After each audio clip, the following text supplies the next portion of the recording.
ओम नमः शिवाय। हर हर महादेव। गुरु गोरखनाथ मंदिर इस्माइलपुर यूट्यूब चैनल में आपका हार्दिक स्वागत है। आशा करता हूँ आप सभी स्वस्थ होंगे।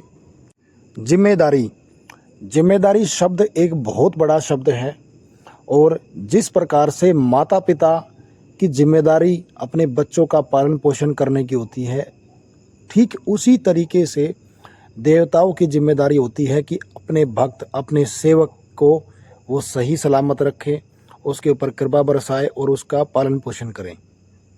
परंतु दोनों के कार्य करने का जो तरीका है वो अलग है। उसी के बारे में आज हम बात करेंगे कि माता पिता को बच्चे ये नहीं बोलते कि आपका ये अधिकार है हमारे ऊपर, आप हमारा पालन पोषण करेंगे, आप हमारा ख्याल रखेंगे। वो स्वयं ऑटोमेटिकली होता है। माता पिता अपने बच्चों का पालन पोषण करते हैं, उनका ध्यान रखते हैं, उनकी देखभाल करते हैं। जब बात आती है देवताओं की, जो भी साधक होता है, जो भी मंत्र जाप करते हैं लोग, भक्ति भावना में आगे हैं, आध्यात्मिक मार्ग में आगे बढ़ रहे हैं, उनको देवताओं का जो हक है वो अपने ऊपर कैसे जमवाना है, बहुत सारे लोगों को ये नहीं पता है। बस वो भगवान के पीछे, देवता के पीछे इस तरीके से पड़े हुए हैं कि वो उनकी जिम्मेदारी उठा ले बस, परंतु उन्हें ये नहीं पता कि वो जिम्मेदारी उठाएंगे कैसे। तो आज की इस वीडियो के माध्यम से मैं आपको बताने जा रहा हूँ कि देवता आपकी जिम्मेदारी कैसे उठाएंगे, और जिम्मेदारी भी उठाएंगे और आपके कार्य भी बनाएंगे, आपकी बात भी मानेंगे, आपकी देखभाल भी करेंगे। तो आइए जानते हैं कैसे। तो वीडियो में शुरू करने से पहले आपको बता दूं कि अगर आप पहली बार हमारे इस चैनल पर हैं तो इस चैनल को सब्सक्राइब कर दें, बेल आइकन के बटन को दबा दें ताकि आने वाली वीडियो आपको सबसे पहले प्राप्त हो।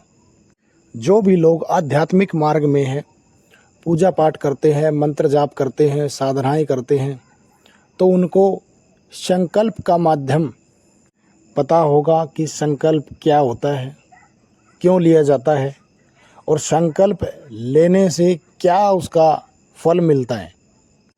संकल्प उठाना, अनुष्ठान उठाना, ये सभी विधि विधान से जब पूजा पाठ की जाती है तो ये कार्य किए जाते हैं। बिना संकल्प के, बिना अनुष्ठान के की हुई जितने भी मंत्र साधनाएं हैं, पूजा पाठ है, तो उनका जो फल है वो निर्धारित नहीं होता कि कब तक आपको प्राप्त होगा, और ये भी सुनिश्चित नहीं होता कि वो आपको मिलेगा भी या नहीं मिलेगा उस कर्म का फल जो आपने पूजा पाठ की है, साधना की है। अब बात करते हैं कि संकल्प के माध्यम से की हुई पूजा पाठ साधना, उसमें आपको ये निर्धारित हो जाता है कि आपको इस पूजा पाठ, इस मंत्र साधना का फल मिलेगा ही मिलेगा। और वो क्यों मिलेगा? क्योंकि उस देवी देवता पर आपने जिम्मेदारी डाल दी संकल्प लेने के माध्यम से। आप में से बहुत सारे लोग होंगे या आपने बहुत सारे लोगों को अपने जीवन में देखा होगा कि बहुत सारे लोग 16 सोमवार या हनुमान जी के व्रत या वो 11 दिन की कोई भी सेवा साधना उठा लेते हैं और संकल्प के माध्यम से करते हैं, और उसमें वो संकल्प लेते हैं कि वो इस पूजा पाठ में ये भोग प्रसाद ग्रहण करेगा और ये भोग प्रसाद देवता को ग्रहण कराएगा, ये दीपक जलाएगा, अखंड जलाएगा या सुबह शाम जलाएगा, ये नियम का पालन करेगा। तो ये सब संकल्प के माध्यम से बोला जाता है और अपनी जो मनोकामना है वो बोली जाती है कि मेरी ये मनोकामना है, इस मनोकामना के लिए मैं ये तप कर रहा हूँ या कर रही हूँ। और आपने देखा भी होगा कि मान लो किसी ने 16 सोमवारी है या फिर किसी ने 11 दिन की साधना उठाई है, तो उस साधना के संपूर्ण होने से पहले या उस 16 सोमवार के व्रत संपूर्ण होने से पहले ही कई बार मनोकामनाएं संपूर्ण हो जाती है। और यह ऐसा क्यों होता है? क्योंकि संकल्प लिया गया था। संकल्प के माध्यम से की हुई पूजा पाठ साधना बहुत जल्दी पूरी हो जाती है। आपके संकल्प, जितना भी आपने समय का संकल्प लिया उससे पहले भी हो जाती है और उसके कुछ समय बाद भी हो जाती है। आपने देखा होगा कि बहुत सारे लोग आपने अपने जीवन में ऐसे देखे होंगे जिनको पुत्र प्राप्ति नहीं हुई है, और वो कुछ संकल्प लेते हैं, कुछ सेवा साधना उठाते हैं और वो संकल्प लेते हैं कि मैं ये संकल्प लेता हूँ, ये मैं नियमों का पालन करूँगा, ये इस तरीके से मैं इतने व्रत करूँगा या करूँगी, जो भी हैं, इस तरीके से वो संकल्प के माध्यम से वो अपनी सेवा साधना को करते हैं और बाबा माता सभी स्वीकार भी करते हैं। सभी देवी देवता उसके इस तप को स्वीकार करते हैं और उसको पुत्र प्राप्ति का वरदान भी देते हैं। आपने अपने जीवन में बहुत सारे लोगों को देखा होगा ऐसे कि उनको इस तरीके से उनके मनचाहे फल की प्राप्ति भी हुई है और उनके तप से। 16 सोमवार के जो व्रत हैं अक्सर स्त्रियां मनचाहा वर पाने के लिए या पुत्र प्राप्ति के लिए इसलिए रखती हैं।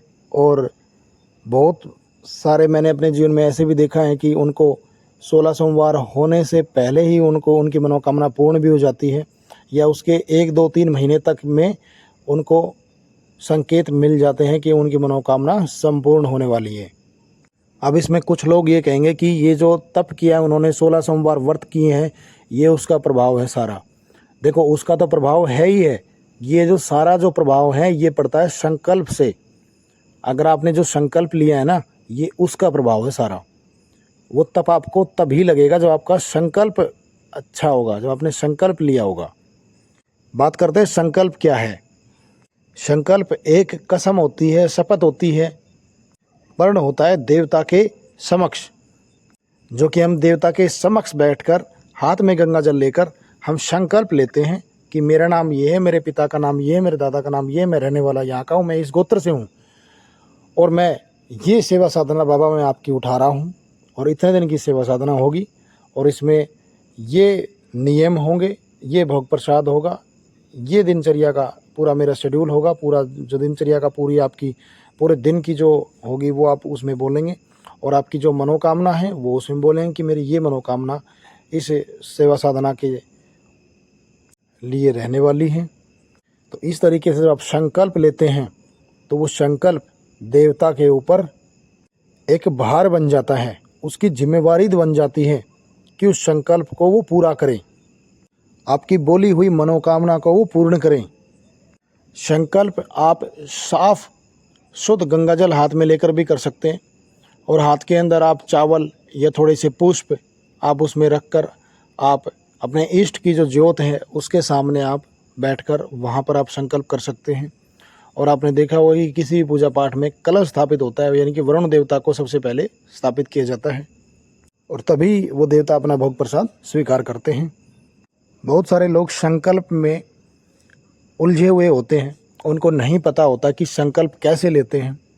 तो मैं आपको एक बार जल्दी से बता देता हूँ। जैसे मान लो ओम नमः शिवाय मंत्र का जाप मुझे करना है और मुझे 11 दिन तक करना है और मेरी जो मनोकामना होगी वो मेरी जॉब की होगी मान लो, ठीक है। तो मैं अपने सीधे हाथ में मैं पहले कलश स्थापित करूँगा, कलश स्थापित करके अपने इष्ट की जोत जला के और मैं बाबा भोलेनाथ के सामने बैठकर अपने इष्ट की ज्योत के सामने बैठकर अपने सीधे हाथ में थोड़ा सा गंगा जल, थोड़े से अक्षत, थोड़े से पुष्प लेकर और मैं बोलूँगा कि मेरा नाम ये है, मेरे पिता का नाम ये है, मेरे दादा का नाम ये है, मैं रहने वाला यहाँ का हूँ, मैं इस गोत्र से हूँ। हे भोलेनाथ, मैं आपके ओम नमः शिवाय मंत्र का जाप 11 दिन के लिए मैं करने जा रहा हूँ।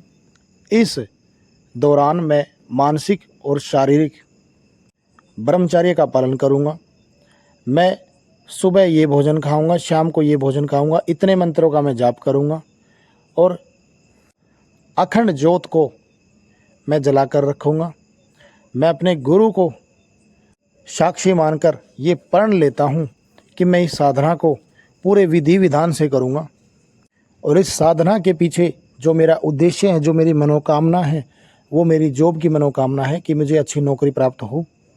हे भोलेनाथ, हे शिव शंकर भोलेनाथ, हे कैलाशपति, हे हलाल विष को धारण करने वाले, हे शमशानवासी, मेरी मनोकामना को पूर्ण करें और मेरे संकल्प को स्वीकार करें और वो जल आपको उस इष्ट अपने इष्ट देव के सामने आपको जो आपकी जो आपके इष्ट देव की जो जोत जल रही है उसके सामने आपको छोड़ देना है।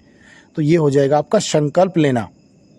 इसमें आप अगर ऐड करना चाहें तो वो भी ऐड कर सकते हैं कि मैं ज़मीन पर सोऊंगा, सुबह मैं इस समय जाप करूंगा, शाम को इस समय जाप करूंगा।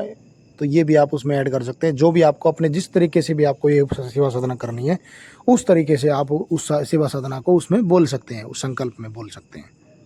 जिन लोगों के गुरु नहीं है वो धरती माता और अपने इष्ट देव की जो जोत जली हुई है उसको साक्षी मानकर संकल्प लेंगे। जैसे मर्यादा पुरुषोत्तम श्री राम, प्राण जाए पर वचन न जाए, तो वैसे ही आपको अपने वचन का पक्का रहना है। जो भी व्यक्ति वचन का पक्का हो गया तो देवी देवता उसकी हर बात सुनते हैं, हर बात का सॉल्यूशन निकाला जाता है। क्योंकि जब हम देवता के सामने संकल्प लेते हैं तो देवता भी प्रतिबद्ध हो जाता है, वो वचनबद्ध हो जाता है और उसको फिर वो मनोकामना उसकी पूर्ण करनी होती है।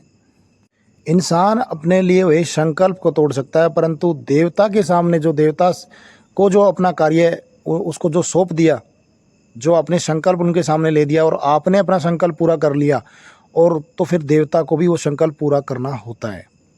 इंसान से किया हुआ वादा तोड़ सकता है, परंतु देवता नहीं तोड़ते।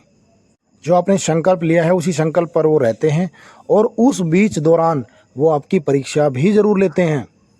कुछ लोगों के दिमाग में क्वेश्चन रहते हैं कि अगर संकल्प लिया हुआ हमसे टूट जाए, या कुछ लोगों का संकल्प टूट भी जाता है, तो उस दौरान क्या होता है, उस सिचुएशन में क्या होता है।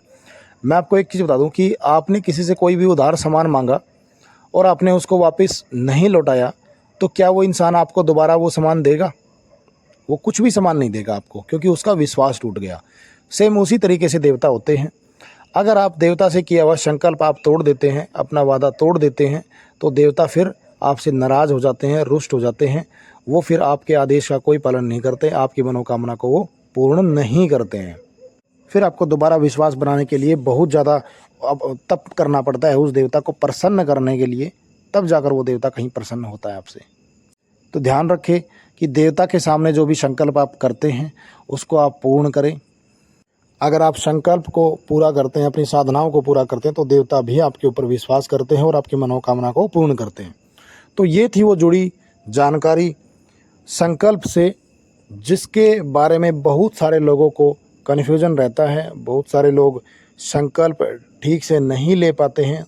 तो मैं आशा करता हूँ कि आज संकल्प के बारे में आपको बहुत अच्छे से पता चल गया होगा।